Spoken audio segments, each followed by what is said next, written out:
Bien, hola a todos, soy el doctor Iván Galicia Martínez, especialista en ginecología y obstetricia, y bienvenidos a otro episodio de Aprende Gine.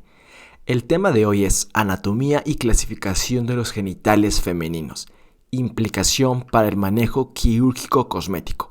Vamos a comenzar con temas de la ginecología estética.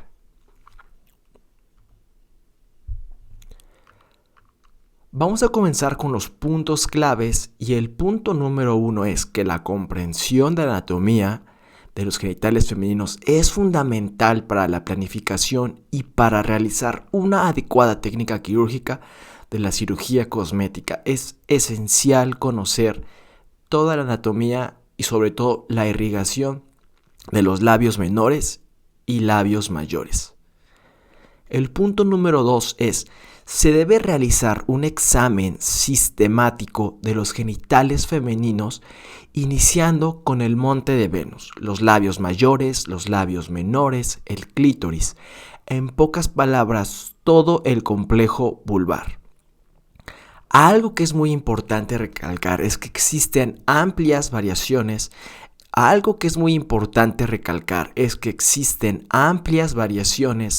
En la anatomía del complejo vulvar, y hasta la fecha no se dispone de ningún texto que haga referencia sobre qué es normal y qué no es normal en los genitales femeninos. El fácil acceso a la pornografía ha hecho que algunos autores marquen la estética ideal de los genitales femeninos como unos labios menores pequeños que no protruyan más allá de los labios mayores. Este tipo de genitales representa el objetivo deseado en la mayoría de las pacientes, y los primeros autores que propusieron esta forma anatómica fueron Hopkinson y Haidt. El punto número 3 en la cirugía cosmética femenina: se debe considerar en paralelo la estética y la armonía de los genitales. En ocasiones no se podrá lograr el aspecto deseado por la mujer, ya que de realizar la técnica quirúrgica, la sensibilidad de los labios y el clítoris se perdería o tendría un alto riesgo de dehiscencia e infecciones en la herida quirúrgica. La clasificación de Motakef describe el grado en base al tamaño de los labios menores. Por otro lado, la clasificación de Banwell describe las variaciones en la morfología de los labios que no habían sido documentadas previamente en los textos clásicos. El complejo del capuchón clitoriano labial en particular varía de un modo amplio en cuanto a la apariencia y constituye un área que genera muchos problemas para los cirujanos. Se debe documentar cuidadosamente el tamaño y la forma de los labios, así como el complejo clítoris labial, según las clasificaciones de Motakef y Banwell para la planeación quirúrgica. El último aspecto importante es que las variaciones anatómicas del complejo vulvar no habían sido descritas adecuadamente, por lo que nos debemos de basar en las nuevas clasificaciones de Motakef y de Banwell para una descripción adecuada. Vamos a comenzar describiendo la anatomía vulvar desde el punto de vista cosmético. El monte de Venus es una elevación triangular de tejido adiposo situada delante del pubis. El monte de Venus sufre cambios a lo largo de la vida de la mujer. Puede aumentar de tamaño al ganar peso y durante la pubertad por el aporte hormonal. De la misma manera, puede hacerse más delgado al perder peso y durante la menopausia por la deficiencia hormonal. El monte de Venus está cubierto por vello púbico, que aparece en la pubertad y sufre cambios a medida que la mujer avanza en la escala de Tanner, y del mismo modo estos vellos disminuyen su tamaño durante la menopausia. El monte de Venus puede variar por el incremento de los depósitos de grasa, así como por la angulación del pubis. Estos son los motivos más frecuentes de su reducción quirúrgica, y algunas mujeres podrían desear aumentar su tamaño y algunas reducir su tamaño. Los labios mayores son dos pliegues cutáneos que se extienden en sentido posterior desde el monte de Venus hasta la región perianal. La parte externa se encuentra cubierta por vello púbico y la parte interna carece de él. Los labios mayores están rellenos de un tejido fibrograso subcutáneo que les da una apariencia diferente en cada mujer, desde una apariencia de que están llenos, gruesos y muy grandes para los genitales, hasta una apariencia de que son pequeños, delgados y vacíos. Algunas mujeres tienen una sensación de que sus genitales están vacíos y ese es uno de los motivos más frecuentes para un aumento de tamaño de los labios mayores. Entre los labios mayores, en la parte superior y anterior se encuentra el capuchón del clítoris y el clítoris. Los labios le dan un aspecto de envolver al clítoris y a su capuchón. Los labios mayores están separados de los labios menores por un surco interlabial. Y también los labios tienen un área quirúrgica cubierta por vellos donde se podrían realizar incisiones y cortes en caso de ser necesario, y así la cicatriz quedaría cubierta por el área de los vellos. Y hay un área desprovista del vello donde no sería bueno realizar incisiones o cortes porque la cicatriz quedaría expuesta.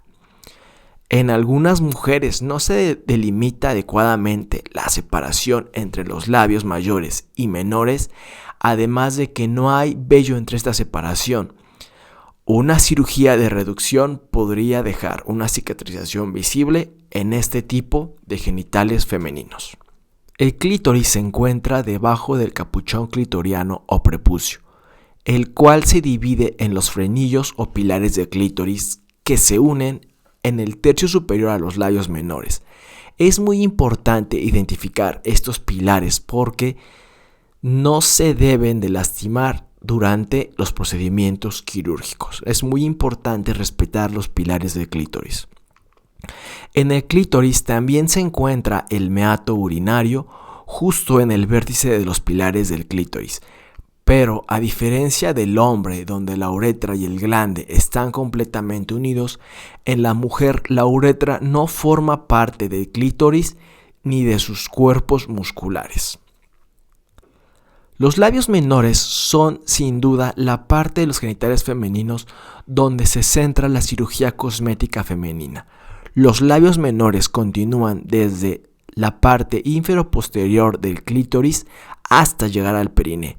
Hay muchas variaciones anatómicas de los labios menores y no se dispone de ningún texto que diga qué labios están fuera de la normalidad y qué labios están dentro de la normalidad. Los labios menores pueden ser laxos, delgados, gruesos, firmes. La gran mayoría de las mujeres acuden a una cirugía de labioplastía por tener labios laxos, grandes y no firmes. Dentro de la embriología, a grandes rasgos tenemos que los labios mayores se originan de las protuberancias genitales y que en el hombre dan el escroto. Los labios menores, por otro lado, se desarrollan a partir de los pliegues genitales y en el hombre dan el rafe medio, y el glande es equivalente al clítoris en la mujer. Esta es quizá la diapositiva más importante de la clase, la irrigación sanguínea de los labios menores. La irrigación de los labios menores y mayores es dada por la arteria labial posterior y la arteria perineal, ambas ramas de la arteria pudenda. La arteria pudenda interna también da lugar a la arteria dorsal del clítoris y los labios menores cuentan, esto es lo más importante, los labios menores cuentan con una arteria dominal central que la imagen se ve como una C y dos arterias posteriores que es P1 y P2 y una arteria anterior pequeña. Al tener una irrigación de esta manera, la labioplastía curvilínea es la técnica de incisión ideal porque deja el flujo sanguíneo de todas las arterias que irrigan los labios menores. Por otro lado, la técnica en cuña pues quita la mayoría de la irrigación de la arteria central y pues es la que nos puede dar más problemas, sobre todo al cicatrizar. La inervación de los genitales femeninos viene del nervio pudendo. El nervio pudendo se divide a nivel del músculo perineal transverso superficial en los nervios perineales superficial y profundo. La rama superficial se transforma en el nervio labial posterior y la rama profunda se convierte en el nervio dorsal del clítoris. Esto toma importancia cuando veamos cómo se bloquean los labios mayores, los labios menores y la vulva en general. Ahora vamos a entrar a la clasificación de anatomía genital femenina en el aspecto cosmético. Antes de hablar de la hipertrofia, vamos a mencionar los 4 tipos de anatomía que se usan clásicamente para la cirugía cosmética. Estos tipos de anatomía son dados mediante la distancia en centímetros desde el introito vaginal hasta el punto más externo de los labios, y tenemos 4 tipos. El tipo 1, que es menos de 2 centímetros, el tipo 2, que es de 2 a 4 centímetros, el tipo 3, que es de 4 a 6 centímetros, y el tipo 4, cuando los labios menores miden más de 6 centímetros. Y bueno, esta es una clasificación de los textos clásicos, y también ya la primera clasificación que se desarrolló es la clasificación de Chang. La clasificación de Chang da los 4 tipos que mencionamos arriba, pero los divide en clase 1 o normal, cuando los labios mayores y los menores son del mismo tamaño. La clase 2, que es cuando los labios menores protruyen más allá de los labios mayores. En la clase 3 no hay una presencia del capuchón del clítoris, y la clase 4, los labios menores se extienden hasta el periné. Entonces, esta es una clasificación que se utilizaba antes para la cirugía cosmética. Pero las clasificaciones pasadas, al ser muy ambiguas, sobre todo para las labioplastías, han sido sustituidas por la clasificación de Motakev y la clasificación de Banwell. La clasificación de Motakev se usa para evaluar adecuadamente el tamaño de los labios menores cuando se va a realizar una labioplastía. Para hacer esta clasificación debemos de medir la distancia desde el borde lateral de los labios mayores en el pliegue con los labios menores hasta el punto más externo de los labios menores, en lugar de hacerlo desde el introito como lo hacían las clasificaciones previas. De esta clasificación tenemos 3 clases. La clase 1, donde los labios menores miden de 0 a 2 centímetros, que no requerían cirugía pues prácticamente nunca. La clase 2, donde la medición es de 2 a 4 centímetros. Y la clase 3, cuando los labios menores miden más de 4 centímetros. Por otro lado, la clasificación de Motakev y de Chang no evalúan la morfología de los labios. Por eso fue diseñada la clasificación de Banwell. Esta clasificación toma la anatomía labial con el objetivo de tomar en cuenta las presentaciones anatómicas que no habían sido reconocidas previamente. Entonces, tenemos que se divide en 3 clases o en 3 tipos. El tipo 1, donde el aumento del tamaño es en el tercio superior, como en alas de mariposa, y es el tipo más común. El tipo 2 tenemos que el aumento de tamaño es en el tercio medio, y el tipo 3 el aumento de tamaño es en el tercio inferior. La asimetría labial es muy común en los genitales femeninos, por eso podemos utilizar la clasificación de Banwell en cada labio. Por eso en esta imagen podemos ver que en la imagen A podemos ver un tipo 2 en el labio derecho y un tipo 3 en el labio izquierdo. En la imagen B tenemos un tipo 2 en el tercio medio en la derecha y un tipo 3 en el tercio inferior en la izquierda. Y este incluso tiene bastante pigmentación. La imagen C tenemos un tipo 1 en el tercio superior y ensanchamiento con asimetría derecha mayor que en la izquierda. En la imagen D tenemos tipo 1 a la izquierda y asimetría del tipo 2 en el derecho. Entonces, como podemos ver, la clasificación de Banwell nos dice, o podemos poner un tipo 1 en una y un tipo 2 en la otra, ¿no? Nos da, esta sobre todo es buena, es la que se usa para la simetría labial. Luego, el complejo clítoris labial también tiene variaciones en el tamaño y en la anatomía. En los textos anatómicos tradicionales, el cuerpo y el capuchón de clítoris son pequeños, pero pueden observarse hipertróficos y desproporcionados respecto con los labios menores y mayores.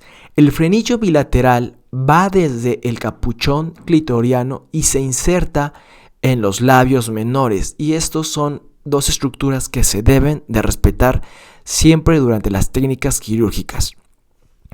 En algunas mujeres el capuchón de clítoris parece un vestigio y se puede presentar un doble pliegue en el clítoris. En tales situaciones, la piel lateral del clítoris creará una disposición de doble pliegue más significativa y se fundirá en forma variable con los labios menores. Esto usualmente produce un patrón de labio dominante o de clítoris dominante. En esta imagen a la izquierda podemos ver un patrón clítoris dominante donde el frenillo de clítoris se fusiona con el labio menor para crear un doble pliegue, ¿no? Y en este caso sí se realizan cirugías de corrección de esta parte, pero se respetan los pilares, ¿no? Las incisiones se hacen a los lados de los clítoris. Y en la imagen de la derecha tenemos una imagen en doble pliegue de clítoris con unos labios tipo 2 de la clasificación de Banwell. La adopción de un abordaje objetivo, la medición y la documentación de las dimensiones de los labios resulta de ayuda para discutir con la paciente sobre el grado de reducción deseado y por qué y cómo se llevará a cabo esa cirugía. Y bueno, me despido, esto fue todo el episodio. No olvides que puedes encontrarme en el Hospital MAC, Torre Médica 1, consultorio 1403 en la ciudad de Puebla. Si te interesa acceder a los demás videos que voy a hacer sobre cirugía cosmética femenina, no dudes en mandarme un correo electrónico para agregarte a un grupo de Facebook que voy a hacer, donde subiré pues otro tipo de clases más especializadas, sobre todo para cirugía cosmética, ¿no? Y tratamientos láser estéticos. Bueno, me despido. Adiós.